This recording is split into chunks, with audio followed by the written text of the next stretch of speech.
It was a chilly autumn evening in Cleveland, Ohio, and the street lamps buzzed faintly against the creeping dusk. Thomas Riley stood quietly at the bus stop on 9th Street, his cane tapping against the cracked concrete. At 58, Thomas had lost his vision to complications from diabetes a decade ago, but he carried himself with the same quiet dignity he had as a steelworker in his younger days. His posture was proud, shoulders squared beneath his worn leather jacket, but there was an undeniable vulnerability about him, especially when night fell and the streets got meaner. The city wasn't kind to people who looked weak, and Thomas, blind and alone at a near-empty bus stop, was a target waiting to be picked. He knew it too, though he hated to admit it. His son had told him more than once to take ride-shares after dark, but Thomas couldn't stand the thought of being bobbied. He'd lived his whole life on his own terms, and even blindness hadn't robbed him of that stubborn streak. Still, tonight felt off. The street was too quiet, too empty. Only the faint hum of traffic blocks away and the occasional shuffling of dry leaves reminded him the city was still alive. He adjusted his grip on his cane, listening carefully. From the corner of the block, 3 shadows emerged, young men, their laughter sharp, almost cruel. They weren't coming from work, nor did they sound like kids just fooling around. Their voices had an edge, the kind Thomas had learned to recognize in his years growing up in tough neighborhoods. Trouble was coming. "Yo, check this out," one of them whispered, not quietly enough. "Old man's blind as a bat." Another snickered. "Bet he's got some cash on him. Who's gonna stop us?" Thomas's hand tightened on the handle of his cane, and he fought the instinct to turn his face toward the voices. His blindness had forced him to sharpen his other senses, but he'd learned that reacting too fast often gave predators confidence. He stayed still, head angled slightly downward, appearing smaller, more fragile. Inside, though, his mind was racing. He prayed the bus would come around the corner, that he'd hear the roar of its engine and be able to step aboard before these kids decided to make a move. But the street remained quiet. The 3 thugs closed in, their footsteps crunching against the littered pavement. One smelled of cigarettes, the other of cheap cologne. The third dragged his feet as if too lazy to pick them up properly. Thomas heard them circling, like wolves deciding from which side to strike. "Hey, old man," one called mock-friendly. "You need some help with that bus." Thomas kept his voice calm, though his heart pounded. "No thanks, I'm fine." The laughter that followed was anything but kind. One of them shoved him lightly on the shoulder, testing boundaries. The blind man staggered a step but kept his balance with his cane. "You hear that? He's fine, don't look fine to me." Another voice chimed in, closer now, low and mean. "Bet he won't even see it coming." Thomas swallowed hard, fingers tightening. He wanted to shout for help, but experience told him that in this part of the city, at this hour, no one would come. And then, miles away, at Camp Lejeune in North Carolina, his son's phone buzzed. Staff Sergeant Michael Riley had just come off the range, his fatigues still smelling faintly of gunpowder. He was exhausted, but when he saw his father's number flash across the screen, he answered immediately. "Hey, Pop, everything okay?" There was no response at first, only the muffled sound of voices in the background. His father's breathing was heavy, uneven. "Dad," Michael pressed, his voice sharper, "what's happening?" On the other end, Thomas managed to whisper, almost inaudible, "Some guys at the bus stop. Don't sound good." Michael's stomach dropped, adrenaline surging like it did in combat. He had heard enough. Even from hundreds of miles away, he could hear the danger in his father's tone. He clenched his jaw, packing. "Dad, keep me on the line. Don't hang up. Stay calm." One of the thugs laughed again, this time louder, and Michael's rage boiled. He wanted to be there in that instant, rifle in hand, eyes sharp on the target. He had taken down threats halfway across deserts with pinpoint precision, but now the one person he loved most in the world was standing blind and helpless, surrounded by predators. "Don't you dare touch him," Michael muttered under his breath, though no one could hear. At the bus stop, Thomas stood firm, gripping his cane like a weapon while the 3 shadows closed in. The night was about to turn violent. The first blow came quick. a shove to the chest that knocked Thomas back against the bus stop bench. His cane slipped from his hand and clattered to the ground. He grunted, steadying himself with his hands, refusing to crumple despite the sudden rush of pain. "Sit down, old man," one thug sneered. "We just want what's in your pockets, make it easy." Michael, listening through the phone, heard it all, the shove, his father's grunt, the voice dripping with arrogance. His training kicked in instantly. He pulled up his laptop and phone tracker, his fingers flying as if he were still in an operation overseas. Marines were taught to adapt, to use whatever tools were available. He didn't have his rifle, but he had his brain, his discipline, and his network. "Dad, I'm calling 911 right now," he whispered. "Just stall them. Don't fight unless you have to. I'll get you help." But Thomas wasn't the kind of man who begged. He straightened up, even without his cane, his face set like stone. "You boys think this is funny? Picking on an old blind man." That only fueled their cruelty. The youngest one, barely out of his teens by the sound of his voice, laughed and slapped the phone from Thomas's pocket. It skidded across the ground, still connected to Michael. Michael's heart hammered. He heard the scuffle, heard one of them curse. He grabbed his car keys, sprinting across base toward his truck. The distance between North Carolina and Ohio was hundreds of miles, but that didn't matter. He wasn't thinking rationally anymore. He needed to move, needed to act. At the same time, he patched into the Cleveland Police Department with his emergency military credentials, demanding immediate response to the bus stop near 9th Street. At the stop, Thomas tried to listen, counting their steps, the jingle of loose change in a pocket, the shuffle of sneakers. Years of blindness had taught him to survive without sight, and though fear gnawed at his gut, he knew one thing for certain: predators hated resistance. "Don't make us hurt you," one threatened, grabbing his jacket and yanking him forward. Thomas swung blindly with his fists, catching the kid on the jaw with a surprising crack. The thug stumbled back, cursing. The others roared with laughter. "Oh, the old man's got fight. That's cute." Another shoved him hard, knocking him onto the concrete. His hands scraped the pavement, warm blood rising instantly. The smell of iron filled his nostrils, and for the first time in years, Thomas felt small and powerless. But then an echo of his son's voice rang in his head. "Never quit, Dad. Even blind, you're tougher than half the men I know." The sound of police sirens was still distant. Help wouldn't arrive in time. On the other end of the call, Michael's fury reached a breaking point. He had been in firefights where he held his breath steady, one finger squeezing the trigger while chaos roared around him. He knew patience. But hearing his father hit the ground broke something inside. He yanked open his gun safe in his quarters, staring at the rifle that had been his companion through Afghanistan, his M40 sniper rifle. Regulation said he couldn't take it off base without clearance. His mind screamed at him to break that rule, to drive straight through the night and deliver justice himself. Instead, he forced himself to think sharper. "Dad," he shouted into the phone, his voice like a command. "Grab the cane. Remember what I taught you, low swing fast." Thomas, panting on the ground, reached out blindly, searching for his cane. His palm brushed cool metal. Fingers curled around it. He pulled it close. One of the thugs stomped closer, the sound of his shoes heavy against the pavement. "What's that? You think you can fight us with a stick?" "Not a stick," Thomas muttered, adrenaline burning through him. "It's a weapon." With a sudden burst of strength, he swung the cane low and hard, connecting with the kid's shin.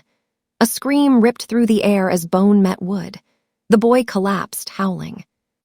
The others jumped back for a second, shocked. "Yo, he hit him, he hit him." Michael, still on the line, couldn't help but grin grimly through his rage. "That's it, Pop. Don't you give them an inch." But the fight wasn't over. The two standing thugs grew angrier, circling faster. One yanked a knife from his pocket, the blade flashing under the streetlight. "That's it, old man, you're done." Thomas froze. He couldn't see the knife, but he heard the metallic scrape as it left the boy's pocket. His breath caught, body tense. He had faced hardship, but this was different. This was the line between life and death. Michael heard it too, the unmistakable sound of a blade being pulled. His heart nearly exploded in his chest. He shouted into the phone, voice breaking through with raw command. "Dad, listen to me. Get low, don't stand tall, make yourself small and strike fast. I'm with you every second. Do it now." The world slowed down for Thomas. He tightened his grip on the cane, bent low, and listened to the footsteps of the boy rushing forward with the knife. And as the thug lunged, the blind man made his move. The knife-wielding thug lunged, his sneakers pounding the concrete, but Thomas was ready. He ducked low, swinging his cane with all the force in his arms. The tip of it cracked against the thug's wrist, and the knife clattered to the ground. "Ah, son of a," the boy screamed, clutching his wrist. The other thug cursed, rushing in to grab Thomas by the collar. He slammed him back against the bus stop's glass wall, rattling it hard enough to make it shudder. Thomas gasped as his ribs absorbed the impact, his body crying out in pain. But he refused to let go of the cane. With the instincts of a cornered animal, he jabbed it upward, catching the attacker's throat. The thug staggered back, gagging and spitting. Michael's voice roared from the phone lying on the ground, his tone sharp as if he were commanding troops in combat. "That's it, Dad. Keep him off balance. Don't stop moving. You're not blind, you're unpredictable." The fallen knife lay somewhere on the pavement, its metallic ring still echoing in Thomas's ears. He couldn't see it, but he knew the other two could. He tightened his grip, chest heaving. One thug scrambled toward the knife, muttering curses. "I'll gut him, man. I swear I'll gut him." "Dad," Michael barked, his voice steady but urgent. "Listen to the ground. Where's he moving? Left or right?" Thomas turned his head, listening. The scuffle of sneakers, the scrape of a shoe sliding on grit. To the right. He spun that way and swung his cane again, connecting with the kid's shoulder before he could grab the knife. The boy yelped and fell, sprawling across the pavement. For a moment, silence. Just Thomas's ragged breathing and the sound of the wind pushing old newspapers across the street. Then from a block away, a pair of men's voices. "Hey, what the hell going on?" Two bystanders, late from the nearby bar, had finally noticed. The thugs stiffened. Predators always thrived in shadows, not under the gaze of witnesses. But instead of running, the tallest one spat on the ground and growled. "Nah, we finish this." He charged. Thomas braced himself, but he wasn't fast enough this time. The thug slammed him onto the pavement, pinning him down with a knee. The cane flew from his hand, clattering out of reach. Pain exploded through his back and ribs as the boy's fists rained down on him. Michael, still listening, nearly lost his mind. His hands shook as he gripped the steering wheel of his truck, already speeding down the highway. "Hold on, Dad, you hear me? Hold on." His voice broke, the fury and fear of a son who'd seen death too many times but never like this, not to his father. At the bus stop, Thomas groaned under the assault. His arms flailed, trying to block the blows, but his strength was waning. He had fought bravely, but age and blindness were cruel opponents. The thug raised his fist for one final strike, when the sound of screeching tires cut through the night. Red and blue lights flooded the corner. "Police, get on the ground." Cleveland officers poured out of their cruisers, weapons drawn. The thugs froze, panic flashing across their faces. One bolted instantly, sprinting into the shadows, while the other two dropped to the ground as officers rushed in. Thomas lay still, his chest rising and falling rapidly, blood trickling from a split lip. His hands trembled as he reached blindly across the pavement, searching for something solid, something to ground him. A firm hand gripped his shoulder. "Sir, you're safe now. We've got you." Thomas exhaled, relief washing over him. But before he could speak, he heard the faint crackle of the phone still lying nearby, Michael's voice breaking through like static. Dad, talk to me. Please, God, talk to me." An officer picked up the phone, frowning. "This is Cleveland PD. Who's on the line?" "This is Staff Sergeant Michael Riley, United States Marine Corps," Michael barked, his voice sharp, professional now despite the panic in his chest. "That's my father. Don't you leave him alone. I'm on my way, you hear me." The officer glanced at Thomas, who was slowly sitting up with their help. He's hurt but alive, Sergeant. We'll take care of him until you get here. Thomas, bleeding but defiant, managed a weary smile as he finally found his cane again, clutching it like a soldier clutching his weapon. He whispered hoarsely, almost to himself, "You picked the wrong blind man tonight." By the time Michael reached Cleveland, the sky had already begun to pale with the first hints of dawn. His truck had eaten up the miles through the night, his knuckles white around the wheel, his heart a storm of fear, anger, and urgency. He hadn't slept. He hadn't stopped. The moment he pulled up to Metro Health Medical Center, he sprinted inside, boots pounding the linoleum, his uniform still wrinkled from the base. He nearly knocked over a nurse in his rush before finally spotting a familiar figure down the hall. Thomas sat in a wheelchair, his lips stitched, his ribs bandaged, and his cane resting across his lap like a trusted old friend. His face was battered, but his spirit, Michael could see it instantly, was unbroken. "Dad," Michael breathed, his voice thick as he dropped to one knee in front of him. "I'm here, I'm sorry, I should've." "Stop," Thomas interrupted softly, reaching out. His hands fumbled until they found his son's shoulders, gripping them with surprising strength. "You were with me, every second, you never left me." Michael bowed his head, swallowing the lump in his throat. For all the battles he'd fought overseas, he had never felt so helpless as he had last night, listening to his father fight for his life. "I swear to you, Dad, nobody will ever lay a hand on you again, not while I'm alive." The nurse cleared her throat gently. "He's stable, Sergeant. Some bruised ribs, a cut lip, a mild concussion, but he's tough. Kept swinging even after we got there." She gave Thomas a smile. "Your old man's got some fight in him." Michael smirked faintly, wiping at his eyes before standing. "Yeah, he always did." Later that morning, they sat together in the hospital room. Thomas sipped coffee slowly while Michael paced, restless energy pouring out of him. "They'll pay for this," Michael muttered. "I talked to the cops. 2 of them are already in custody. The 3rd one, they'll find him. I'll make sure of it." Thomas shook his head. "Don't waste your life on revenge, son. That's not what Marines fight for. You fight so men like those can't hurt others. You fight to protect, not to hate." Michael stopped, stunned at his father's calm.